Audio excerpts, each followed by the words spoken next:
আসসালামু আলাইকুম এভরিওয়ান। আশা করি আপনারা সবাই অনেক ভালো আছেন। তো আমি আজকে রেডি হয়ে বের হয়ে গেলাম। কোথায় যাচ্ছি, কি করছি সম্পূর্ণ ভিডিওটা দেখলেই বুঝতে পারবেন। তো এখানে আমি গাড়িতে উঠে গেলাম, ওইদিকে আমার হাজব্যান্ডের মনটা অফ। আর এটা হলো আমাদের সেই বিখ্যাত স্কুল, যে স্কুলে কিনা আমি পড়াশোনা করছিলাম একটা সময়, বাট এখন করি না, দেখে দেখে আফসোস করি। তো আমার সময় মূলত মনটা খারাপ এই কারণে, তার ফোনের ডিসপ্লে চলে গেছে অর্ধেক। তো এখানে আমি দেখতে দেখতে গুলিস্তান চলে আসলাম। ভাই আজকে যে বৃহস্পতিবার আমি ভুলেই গেছিলাম, আমি তো জামাইয়ের সাথে নাচতে নাচতে চলে আসলাম।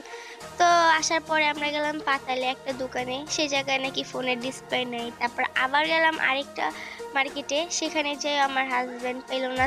তো ওর ফোনের ডিসপ্লে আর পাওয়া হলো না। তারপর আর কি করার, ওর মনটা খারাপ, এদিকে আমি ওর মন খারাপ দেখে আমি নিজেও মন খারাপ করে ফেলছি।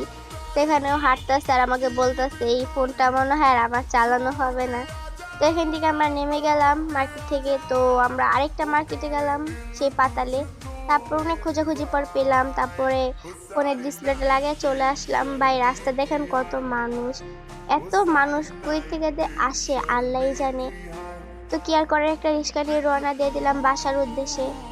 তো রিক্সা তো নিয়ে নিলাম বাসায় যাওয়ার জন্য, কিন্তু অর্ধেক পথে আসার পরে যে ভাই আমরা জ্যামে পড়বো এটা কখনোই কল্পনা করিনি। তো আজকের ভিডিওটা এই পর্যন্তই। সবাই আমাদের পাশে থাকবেন আশা করি। আল্লাহ হাফেজ।